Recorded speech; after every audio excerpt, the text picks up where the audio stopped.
This is the Kismet Code, written by Beryl Coops. Amira didn't believe in fate, or destiny, or kismet. She believed in effort, long hours, cold tea, and chasing invoices that always arrived 2 weeks late. Luck, in her experience, was just a word people used to explain the success they hadn't earned. It had been a gray and restless Thursday in Camden Town, the kind where the drizzle felt personal and deadlines loomed like unpaid debts. Amira had only just moved into her new flat, a shoebox above a wine shop with paper-thin walls and a stubborn radiator. It was cramped, sure, but it was hers. Her space to create, to sketch, to imagine something bigger. After a year of shared houses and cafes that charged extra for soy milk and silence, this place, this tiny, overpriced corner of London, felt like freedom. Her freelance career was crawling. She was always on the cusp of something better. The big client who ghosted her, the design competition she almost won, the job interview where she'd made the shortlist but not the offer. Her inbox was a graveyard of nearlies and not quites. She kept telling herself it was just a matter of time, that she'd break through if she worked hard enough. But lately, even that lie had started to wear thin.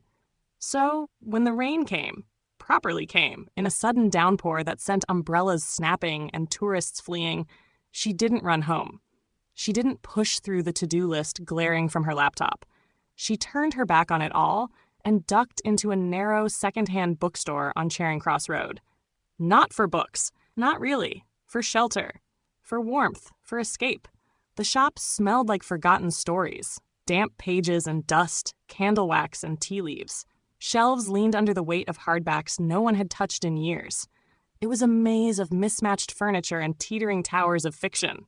She wandered past the classics, the war memoirs, the questionable romance paperbacks with half-dressed pirates on the covers, not looking for anything in particular. Then she saw it. Tucked between two oversized atlases on a shelf marked miscellaneous, a small, leather-bound journal peeked out. It didn't belong there. The spine was cracked, the corners worn soft with age. There was no title, just a strange pull, an instinct she couldn't name. She reached for it. The pages inside were yellowed and filled with precise, looping handwriting, not printed text, not typeset. Personal. Private. A diary, maybe. On the very first page, written in black ink, were the words, "Whoever finds this, the world is not as random as it seems. Order always prevails." A chill ran down her arms. She should have laughed, put it back, called it weird, and moved on. But she didn't. Instead, she took it to the till and handed over a 5-pound note without thinking. That night, curled up with a chipped mug of tea and a half-dead lamp buzzing beside her, Amira opened the journal again and began to read. Camden Market was its usual chaos, a living patchwork of color, noise, and overpriced vintage coats. Amira checked her phone. 3:15 p.m. Early. Ridiculous. She wasn't even sure why she'd come. The journal was probably just a prop in someone's elaborate prank, or worse, some lonely LARPer's idea of fun. But still, she'd read the entry half a dozen times. November 11th, 3:25 p.m. Camden Market. Look for the red umbrella. She scanned the crowd. Nobody carried umbrellas anymore. Not really. Londoners either embraced the drizzle or cursed it and ran. But then she saw it. A single red umbrella bobbing like a bright beacon above the crowd. It cut through the gray like a brushstroke on canvas. Her heart gave a small, traitorous kick. She pushed closer, nerves rising with every step. The man beneath the umbrella was sketching, head bowed over a pad balanced on one arm. He looked to be in his 30s, sharp-featured, wearing a navy peacoat and that quiet confidence of someone used to being in control. She had no plan. What was she even going to say? "Hi, a cursed journal told me to find you?" No. No way. She should turn around, go home, forget the whole thing. He looked up and smiled. "You're Amira, aren't you?" She froze, just like that. No introductions, no guesswork. He said her name like it had been scheduled. She blinked. "How do you know my name?" "I was told you'd come." He extended a hand. "Michael, I'm an art director at Lumos Studios. We've been looking for a designer with your style. I was hoping to buy you a coffee, talk about a project." The world tilted. Lumos Studios? Lumos? That was the firm. The studio every freelancer daydreamed about. She'd submitted a proposal to them months ago, poured days into the application. They'd never responded. She'd assumed it had gone to the digital graveyard along with a dozen others. And yet, here was Michael, acting like this meeting had been planned down to the minute. Over coffee in a tucked-away cafe near the canal, Michael explained he'd come across her work online, a few portfolio pieces, some branding jobs she'd done for minor clients. "There's something distinct about your lines," he said. Sketchpad open between them. Clean, intuitive, you think in movement. He showed her mock-ups, asked questions, even suggested a few tweaks that revealed he'd spent time looking through her portfolio. And then, without ceremony, he offered her a freelance contract. On the spot. Just like that. It was everything she'd been hoping for. A chance to prove herself, to move up, to finally get a foot in the door that had always been closed. But as she walked home, clutching the edges of her coat against the wind, something in her gut wouldn't settle. How had the journal known? It wasn't just the date. It was the location, the umbrella, the precise moment she'd spotted him. A coincidence? Maybe. Life was full of strange timings. And yet, she tried to laugh it off, tried to tell herself it was just random, just weird luck. But the voice inside her, the same one that made her pick up that journal in the first place, whispered otherwise. No one predicts the future. That was for cheap fortune tellers and late-night TV psychics. Life didn't work like that. Did it? 2 weeks passed before Amira touched the journal again. She hadn't forgotten about it. Not really. But the days had been full. The project for Lumos Studios consumed every spare second. She wanted it perfect. No, flawless. A strong first impression meant everything. If she got this right, there might be more contracts. If there were more contracts, there might be a career. Not just scraping by, but finally belonging to the design world she had been orbiting for years. She worked late, skipped meals, breathed vector curves and color palettes. When it came time to deliver the final mock-ups, she didn't trust email. Not for this. She hired a courier. Same day, tracked top-speed motorcycle delivery. Expensive, but worth it. That kind of attention to detail made a statement. When the courier had gone and the adrenaline finally ebbed, she sank into her chair. She hadn't meant to reach for the journal. It just happened. The same way you check your phone without thinking. Her fingers found the worn leather cover, the cracked spine, as if it had been waiting patiently. She opened it to the next marked page.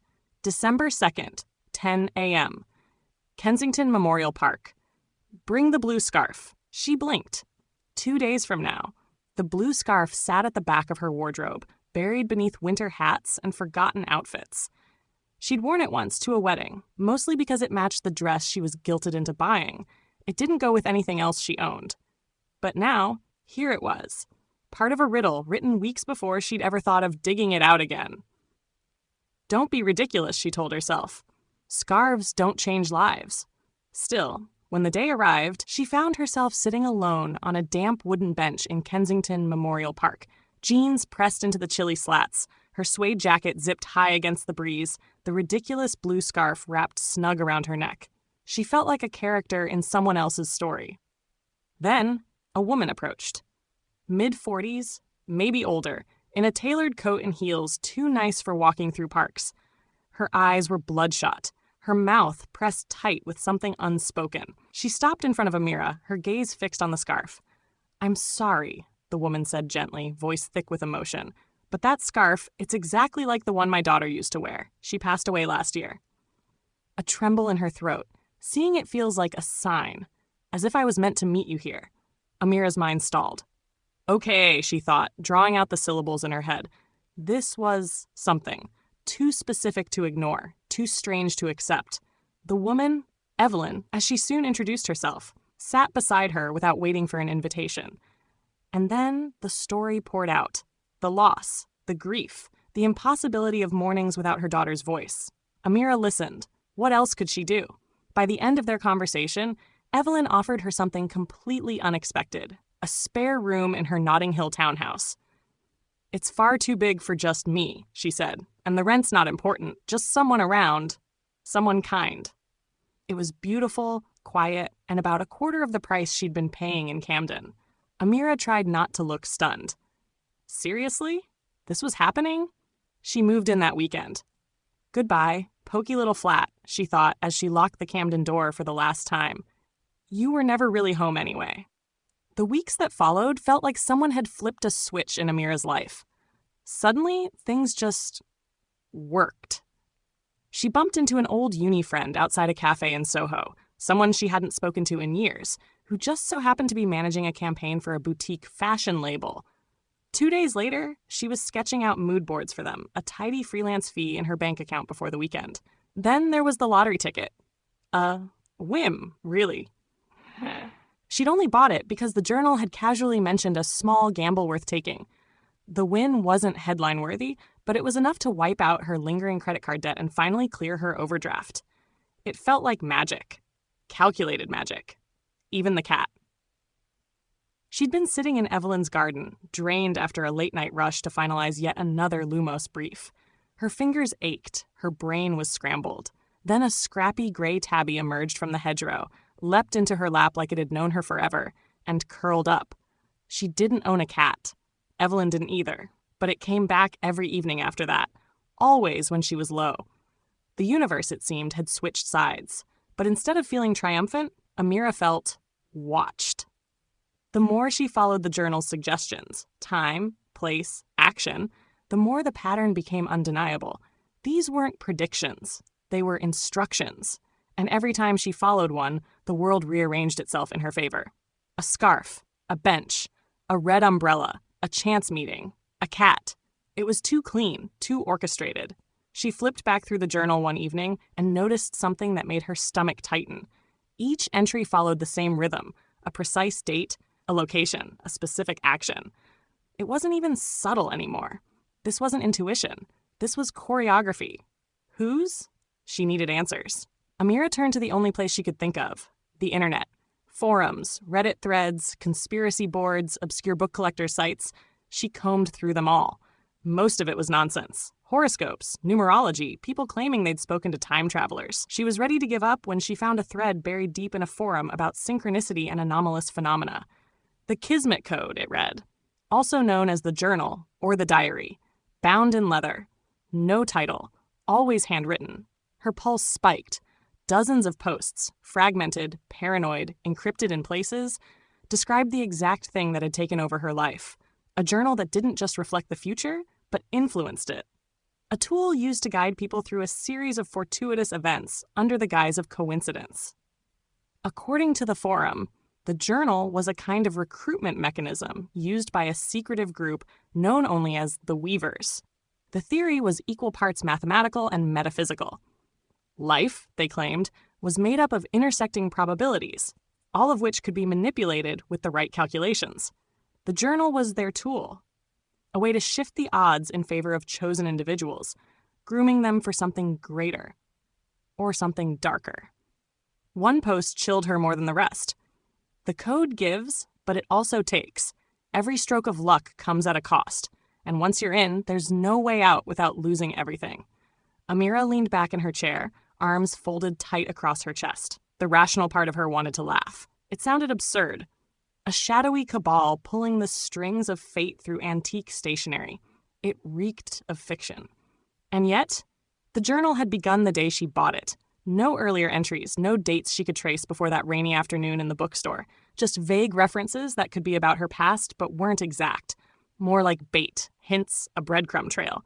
How could they have known she would pick up that specific book on that specific day? Unless... No, she wasn't ready to follow that thought all the way to its conclusion. Not yet. Still, she couldn't deny what was happening to her. None of it made sense, and all of it was happening anyway. The message came through just after midnight. Amira had been staring blankly at her laptop, half distracted by work, half tempted to check the journal again, when her phone buzzed beside her. No caller ID. One new message. Open quote. "You've been playing the game well, Amira. But the next move is yours. Choose wisely." Close quote. She stared at the screen, breath caught in her chest. No emojis, no typos, just clean clinical words. Her name, the game, a choice. She pinched herself hard, just to be sure she was awake. The sting on her arm proved she was. Unfortunately, her first instinct was denial. A prank? Someone from the forum playing games? But the message didn't feel random. It felt calculated. Like the journal, like the umbrella, like the scarf. There was a second line, a string of GPS coordinates. She copied them into Google Maps with trembling fingers and dropped the little orange Street View figure onto the pin. It landed on a narrow alley behind an old bookshop near the Thames. Derelict, industrial, forgotten. Of course it was a bookshop. She knew, deep in her marrow, that this was the next chapter, and she wasn't reading anymore. She was in it. The alley reeked of oil, rain, and rats. The warehouse at the end looked like it had been abandoned decades ago. Rusted steel doors, shattered windows, graffiti scrawled across the bricks in unreadable symbols. But the keypad beside the entrance blinked green when she stepped closer, and the door unlocked with a soft click, like it had been expecting her all along. Inside was silence. Thick, humming, electric silence. She walked through corridors stripped of their purpose until she reached a single room. A large one. At its center stood a semicircle of monitors, maybe a dozen, maybe more. Each screen displayed a live feed of ordinary people, eating, typing, walking home in the rain, living their lives unaware they were being watched. None of them remarkable. None of them noticed the camera. And in the middle of it all, with his back to her, stood a man in a sharply tailored suit. He didn't turn. "Welcome, Amira," he said, his voice smooth, refined, like a lecturer or a therapist. "I've been expecting you." Her mouth went dry. "Who are you? What is this place? What do you want from me?" Finally, he turned. His face was unremarkable, forgettable even, but his eyes were sharp, too sharp, like scalpels made of ice. "You may call me the curator," he said. "I oversee the Kismet Code. You've been a fascinating subject to watch, so willing to believe in the illusion of coincidence." Illusion. That word rattled through her brain like a pebble in a glass jar. "So far," he added with a faint smirk, "you've done well, but now comes the part that most people find difficult." Amira clenched her fists. "Why me?" The curator stepped aside, gesturing toward the wall of screens. "Because you followed the path, because you obeyed the nudges, because you believed. You've had your share of blessings, haven't you? The job, the flat, the money, the connections. But the code doesn't just give. It balances. That's the rule. That's the truth. Your fortune came at a cost." She felt her stomach twist. "What do you mean?" The curator nodded toward the monitors. "Pick one." "What?" "Choose one of them. One person. That's the price. You decide who absorbs the next run of misfortune in your place. You maintain your trajectory. Simple equilibrium." Amira recoiled. "You want me to?" "No. You want to keep what you've gained? Then someone else must lose. That's how it works. Balance, Amira. Always balance." He said it like it was a law of nature. She shook her head, bile rising in her throat. "And if I say no?" His smile deepened, slow and deliberate. "Then you walk away, but everything you've gained will unravel. The contracts, the connections, your place in that lovely Notting Hill home. You'll return to the world you fought so hard to leave. Only this time, the system will remember that you refused it." He stepped closer, lowering his voice. "And if you dare speak of us to anyone, say in one of those curious little forums, you may find yourself on that side of the screen."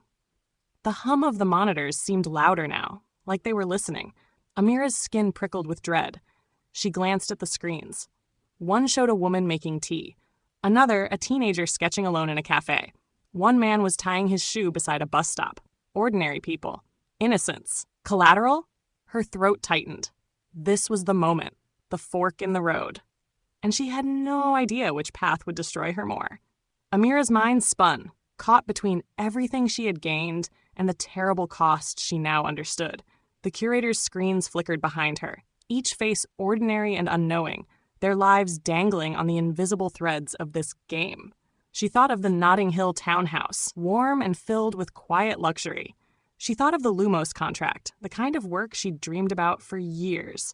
She thought of the feeling, that fleeting, precious sense of finally belonging somewhere.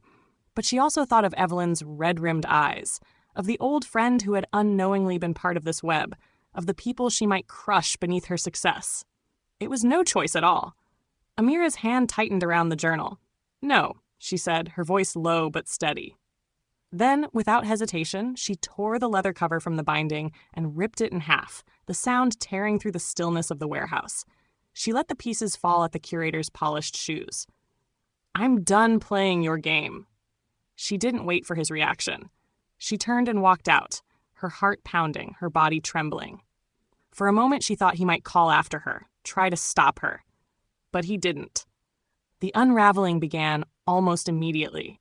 By the next day, the Lumos contract was gone. An apologetic email explaining the project had shifted direction.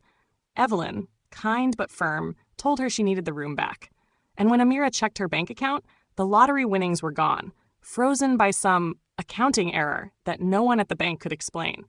Her life, once improbably golden, was stripped bare, and yet she smiled. The strange weight that had settled on her shoulders these past weeks had lifted. She felt lighter, freer, even if her future was uncertain. At least now it would be hers. A week later, Amira was wandering through Covent Garden, her boots scuffed, her purse nearly empty. She paused in front of an old-world bookshop, wedged between a cafe and a boutique. It looked like it had been there for centuries, its wood dark with age, its windows warped and dusty. And there, in the window display, was a small leather-bound journal. Her heart stopped. It was identical, the same worn cover, the same faintly sinister allure that had pulled her in before. For a moment, she imagined stepping inside, picking it up, flipping to the first page. She could have it all back. The luck, the success, the charmed coincidences. But the thought made her sick. Amira turned away. Somewhere, the game would go on. Other lives would be nudged and manipulated, fortunes built and broken by invisible hands. That was life, wasn't it? The powerful pulling strings, the rest of the world dancing without even knowing there was a tune. But not her. Never again. She walked on, shoulders squared, into the uncertain noise of London, ready, at last, to live a life that wasn't scripted for her. This was The Kismet Code, written by Beryl Coops. I hope you enjoyed my short story. Please hit the subscribe button so you don't miss the next one. I have written over 500 short stories over the years under many pen names. I will be updating these and recording them under the Beryl Coops name. I will be listing them on YouTube as fast as we can get them recorded. They will include historical drama, humor, adventure, romance, period drama, mystery, thriller, war stories, spy stories, revenge, horror, psychological horror, dystopian, disaster, children's stories, love stories, and more. Too many to name. Something for everyone. If you enjoyed this story, please give it a thumbs up. It helps others find my channel. Until next time, thank you for listening to the end.